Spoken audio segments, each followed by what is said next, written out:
Hello everyone and welcome back to another Souls Day episode. Today's commentary might be a bit slow as I guess I've just run into a lot of work in my actual life and I'm a bit tired and the typical stuff, nothing new. I bet each and every one of you have stuff to do in your own life that keeps you busy and occupied, but yeah, I guess I'm I'm not strong enough to deal with it sometimes. It just gets too tiring. And well, I had recorded this video a few days before I actually did the audio, as in right now. And yeah, it took me quite a while to finally do up the audio, and I'm sorry about that. I will release the last episode of the Moonlight Butterfly, which will be the fight against Sif, hopefully soon. And I hope you'll be there to watch that video too. If you remember the last episode or two, I'd been talking about the Darkroot Guardian link with Oolacile and Ancient Magics, and the reason why I talked about this is because it was an interesting topic for me to discuss, as obviously as a member of the Dark Souls community, it's always good to put your voice and thoughts out there for other people to listen to. Whether I've said things that maybe someone else has said in the past and I never heard, I don't know.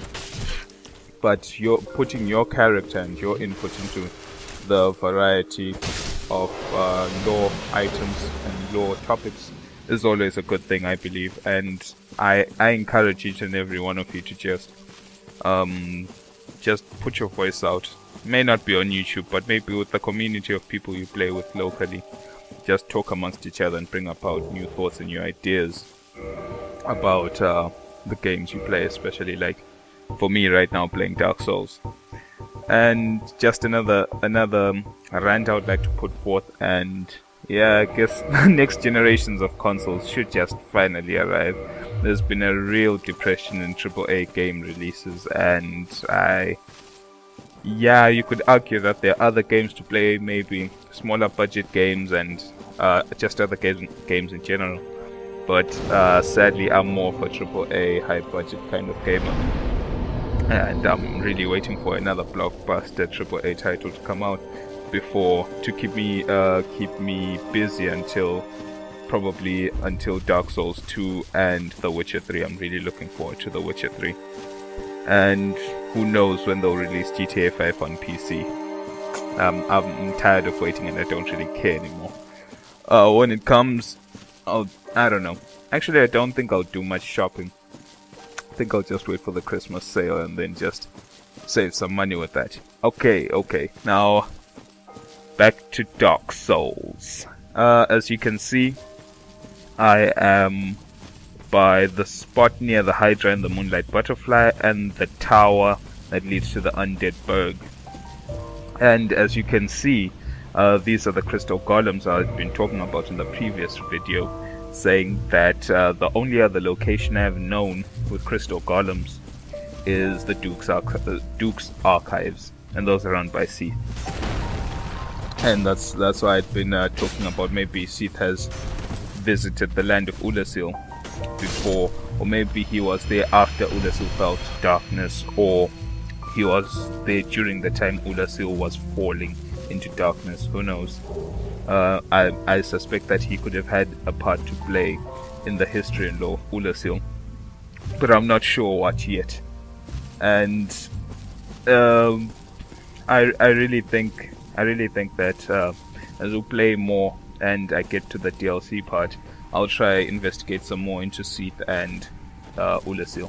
Hopefully I'll find something, maybe an item or two maybe that I'd missed in the past, that will give us some sort of link to the two. Okay, besides that,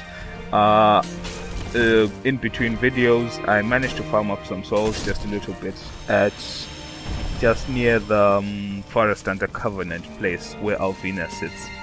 I farmed up those NPCs a bit and plus 5 a couple of weapons. I think I put maybe 4 or 5 or maybe 6 weapons.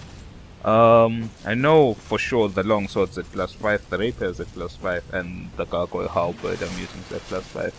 So generally I believe before you leave the forest for good.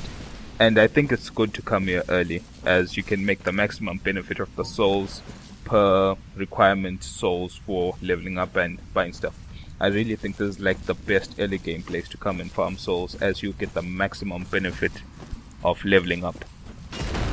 So yeah, +5 some more weapons. I will farm some more, most definitely. After I kill Seath, I guess I will break the Covenant rules, and I will farm the NPCs. As you all may have noticed by now, I did not attack the 2 NPCs maybe west of Alvina's place, where there is the archer who will give you Faris's bow and Faris's hat.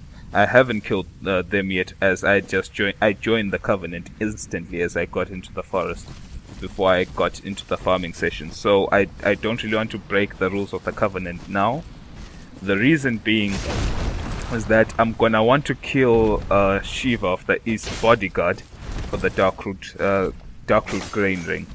I don't think this strength build I'm doing will also revolve around the Darkwood Grain Ring like most do. But I always like, whenever I play a game, especially an RPG, I always like to collect all the items in the game so that I can have maximum detail on the lore, as all the items in Dark Souls have item descriptions which are really beneficial. So the reason why I didn't kill those NPCs is because if you break Covenant rules, as you know, you will have to go to Oswald of Karim to pardon you of your sin. And the more sins you commit, the higher the price. And of course, if you keep on committing sin after sin after sin, that's a lot of souls that I do not have. And somebody please nerf the hitbox of the Hydra water attack, please. I sometimes mess up when I'm mid-rolling, like I just did right now, but I'll get it right the next time. But yeah, someone nerfed that hitbox. It's a bit too large, and I don't like anything I don't like. Simple as that. But yeah, as I was saying, I just didn't want to break Covenant rules, as I would have to go pardon my sins at Oswald, and then kill the bodyguard, and then to de-aggro Shiva, I would have to go pardon myself again, which is a lot of souls. Maybe it will still add up to the same amount, but I think it will sum up a little bit cheaper, similar to a discount on a bulk sale. So I want to finish all the main plot quests in the forest, and then go dilly-dallying with the forest and the Covenant, break a few rules, and probably just leave the Covenant permanently, and just get the Darkwood Grain Ring and buy Shiva's equipment. That's generally my plan right now. As you can see, I'm just checking my items as I just want to fast roll. Poise doesn't really matter, as 100% block shield will help you deflect all the Hydra head attacks. There's no problem at all. And what else? Oh, there's something interesting I would like to talk to you about, and I'm not sure if it was because I was half asleep when I was recording this video, and that is just part of the loot that the Hydra dropped. And the reason why I want to talk about the loot that the Hydra dropped is because the Hydra dropped a dragon scale. I'm not sure, I could be crazy out of my mind. We'll see when I complete the boss what I got, but I swear I could have seen a dragon scale. Why a dragon scale though? Does this reinforce my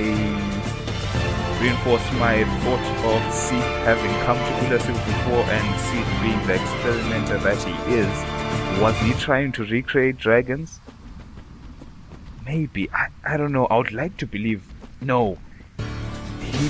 I believe that Seath betrayed his kind for the primordial crystal. As I had said in the past, that I believe that the primordial crystal is what gave dragons their scales to make them everlasting. So him being not everlasting and having no scales was I think the reason why he betrayed them and got the primordial crystal from them, and kind of indirectly or directly helped Gwyn in their plight to destroy the dragons. So yeah, I don't know, maybe with the Hydra, maybe there were beasts of the past as well that were just not mentioned, that also were kin to the dragons, similar to drakes, as drakes are not really dragons, but are of the same family. So I'm not sure about that. I'm really not sure. But I would like to believe that the Hydra could have been a product of Seath experiment, maybe to recreate dragons or to create something similar to dragons for whatever plot reason he would see fit. Or maybe there were just monsters of the past that were not mentioned in the lore, and that were not fully exterminated by Gwyn and their forces, maybe because they thought, like the Drakes, they were not really much of a threat. But that's generally something interesting I thought about. I don't know if you have noticed, but I've been doing a little bit of modding, as I believe, like, I'm playing Dark Souls on PC, so I really need to at least upgrade the graphics, get a better visual appearance. I'm not using the 60 frame per second mod, that's why my frame rate is low, as I heard that game's going to live, even though I hate it so much as it's a bad service. Does not allow this mod, as the roll speeds and general game speeds and parry speeds change, and I've noticed that yes, that is true. It's a bit way too easy to parry and dodge roll on the 60 frames per second. Well, I don't even know why they banned it though. It's the game Fair and Fine was ported to console, and the console, the PS3 and the Xbox 360, when they made Dark Souls, 30 frames I guess was the optimum they could get, and I understand due to the limitations of the console. That's just the way it is, you understand. But on PC, such limitations shouldn't be, well, they can be factored in, but shouldn't limit you to your choices, as that just depends on how good your PC is. So I honestly don't think they could have nerfed the community. They should have nerfed the community like that with the 50 frame per second mod ban. I'm really against it, and I hope with Dark Souls 2 they will optimize the game for PC as well, and I hope that they allow some degree of modding. Of course, hacks should be banned, but I guess that's the reason why, because the difference between a hack and a mod is ever so small, and it's not so easy for the system to really detect what's a good mod and what's a bad mod.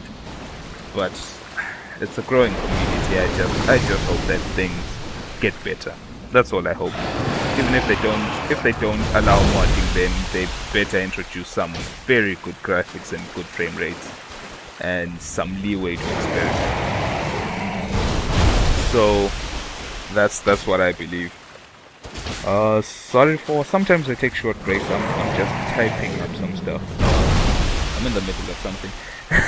I always like it when most YouTube uploaders dedicate like 100% of their attention and time to the video. And I guess that's good, showing love to the viewers, but we have to be realistic sometimes. I can't just do one thing at a time. It's kind of a waste of time. It's better to do as much as I can do in a given period of time. That's all. If you're against this, please tell me. Maybe I'll buy you cake and biscuits and tell you how I do not agree with you, as time is very valuable. So as you can see, the fight with the Hydra is not really tough. It's actually very, very easy once you get past the water attack. It's just a matter of blocking the heads and then just going in for the attack. I don't know, maybe if you're rocking a low stability shield, then maybe the crack wouldn't shield, maybe you'd be able to stagger you, but I highly doubt it. Just need 100% physical block for it to be completely harmless. And of course get a ranged weapon. If you're a sorcerer, I guess this fight would be extremely easy. Get a ranged weapon for when you're missing the hits like I am now. You can actually chip the boss down if you have time. and you're having difficulties, maybe you don't have the rusted iron wood, the rusted iron ring, or maybe you don't have good enough damage on your attack, then I guess you could just go elemental crossbow or elemental bow and arrow, and then just go to town on it. Especially, I think you can poison it though. I'm not too sure. I think it's possible to poison the boss. If not, I guess lightning would do a good trick with the water. You could get like a lightning bolt and give it the good lightning attacks. As you can see, I'm just chipping away with the crossbow, and that's generally a very easy boss fight. Which, let's see what loot I got. Yes, a dragon scale. And the Dusk Crown Ring is also another loot drop. What's the link between Dusk and the Hydra? I'm not too sure. Maybe you guys can fill me in on that as to the link between Dusk and the Hydra. Besides that, that's pretty much most of. I've actually covered a lot of the Moonlight Forest. Not in terms of me speaking about it, but in actual gameplay, I think I'm almost done. All I need to do now is, I guess, farm up some gold pine resin by the mushroom people, and farm the NPCs for souls, get the Faris bow and Faris hats. I've killed the Black Knight, and yeah, I guess kill Sif, the Grey Wolf, and that's pretty much it. Get the Darkwood Grain Ring, meet up with Shiva in Blighttown. So it's better, exactly, that's another reason why I was saving the fight against Shiva's bodyguard. Is I want to do that so that I can de-aggro him, and then when I'm done with that, that's when he'll go to Blighttown, and then since the next place I'm going to is Blighttown, it'll make it easy. I'll farm up souls and go with the souls there so that I can buy items, and then I'll kill Shiva after that for the Murakumo. That's generally my plan. After I kill the Hydra, I might have to do some quitting and reloading to get Dusk to reappear, and to get the golden crystal golem to appear as well. I have to do some loading and reloading. And I should believe that you should find Dusk's clothes in this cave after you talk to her, but I don't think I did it. I don't know. Maybe I messed up. But I will pick them up. Maybe not in the next video. I'll just do it in between videos, and then in the next video, you'll catch me in the forest, getting ready to fight Sif, get his soul and the Hornet Train. But yeah, I guess that's I don't know. Didn't really have much to say today. I'm sorry about that, but I just hope you enjoyed the video. Oh, something interesting that will happen later in this video, and that is... Wait, let's see what she has to say. So, 'tis thou who rescued me. Most gracious, I am deeply obliged. I am Dusk of Ulysses. I come from an age long before thine. I cannot stay here for long. So, before I disappear, allow me to ask one thing. My home, Ulysses, is the home of ancient sorcery. My hope is to pass this profound knowledge to thee, with thine approval. Would this be of assistance to thee? Open your heart and smile for me. You're not the only one afraid to fall in love. Dance with me.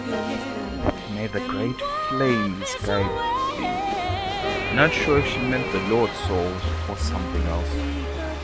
As you may have known, it says that Guinevere fled Anolondo with the flame god flag. Which flame god was he a god of? Are they talking about natural fire, or is there another? Or are there other Lord souls that we were not told of? Or was it a part of Gwyn's soul, as Gwyn was known for fragmenting his soul and giving it to others? I'm not really sure, as there are many gods in this game and many deities that you did not meet and were not fully explained. And well, Dusk says her time is up, which would imply that technically she's still alive, even though she's from a time long past. I guess since time is distorted in Lordran, as is said, she's stuck between worlds. I guess just like you, the main character is. I believe that the main character is stuck between worlds, and time does not really apply, as I feel that there are many paradoxes and parallel timelines happening at the same time in this game that really bring the player character into all these different situations all at once. As we all know, the Darkstalker Kate said that the Lord of Cyndaquil has blurred your path, so you may not know your fate. So whether these words are true or not, I'm not sure. It is an honor to see thee again. I shall follow thy wishes.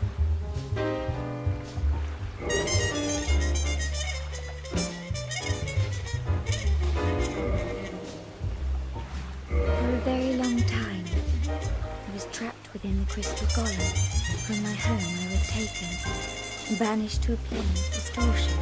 It was there that thou came to my rescue, long after I had relinquished all hope.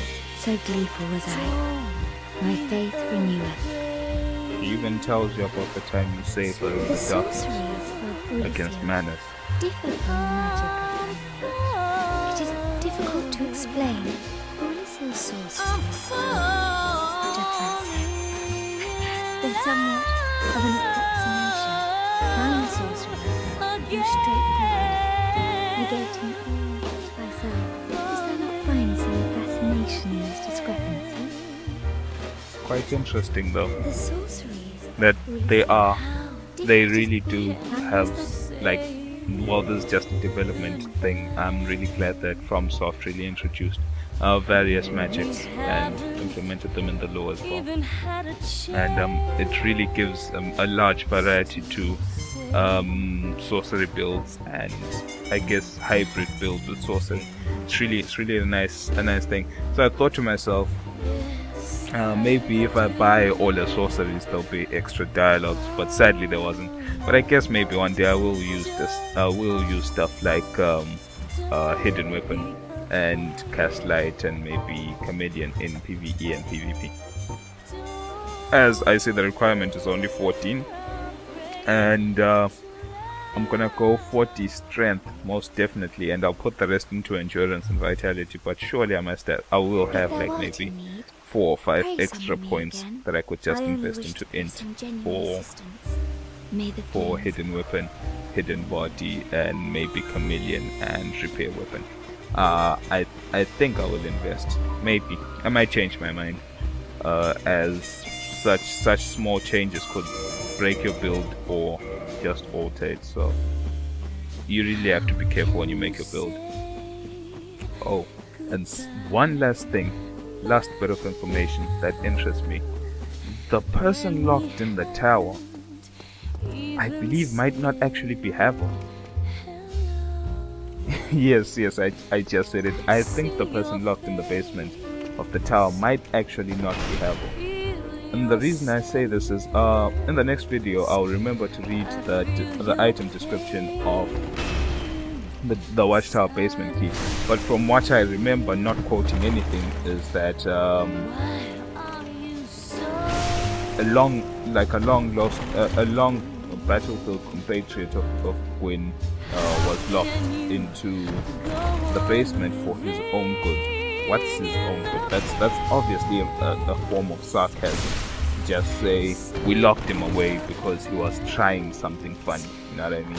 Gwyn rules, you don't, therefore you pay. But then the obvious reason, well, not the obvious reason. Actually, let me start from it like this. The reason why I say this might not be Havel is because you get Havel's ring from this person. And if you read Havel's ring description, it says that this ring was worn by Havel's men to show their faith and carry a heavier burden, which is your equipment load. That's what it does, equipment load, and stamina it increases it. As he says, Havel's men wore that ring to express faith in their leader, why would Havel wear his own ring to express faith in himself? He could. I'm not saying he couldn't. He could show his men, like maybe it could have been a thing to show his men, like, I'm one of you as well. I may be your leader, but I'm also a soldier like you. If that was the case, then okay, that's fine. But that's not said anyway. That's just me putting in my human input into the game. But so I believe that's not Havel's. That's not actually Havel. As when you find Havel stashed in Anno Londo, the reason why he was sought after by Gwyn after their long companionship, whatever, their friendship, was because he had rebelled. He was part of the rebellion, and you in his stash in Anno Londo, you find his armor and you find an occult club. And as you know, the powers of the occult can be used to hunt the gods themselves. So what I think is, maybe this person who's locked up in the tower took the fall and took Havel's place in the tower, so that Lord Gwyn and his followers thought that they had locked up Havel in the tower and Havel made his escape. Or maybe Havel long died during this rebellion and this person took his place in acting service of being Havel. But either way, I genuinely believe the person in the tower was not Havel, and maybe I'll talk about it later when I reach Anno Londo and find Havel's true stash of items. But the person here was not him. To all the Dark Souls followers and Dark Souls community, thank you. This was Lord Ran FM, and I'm glad to see you. Check you out next time, guys. Later.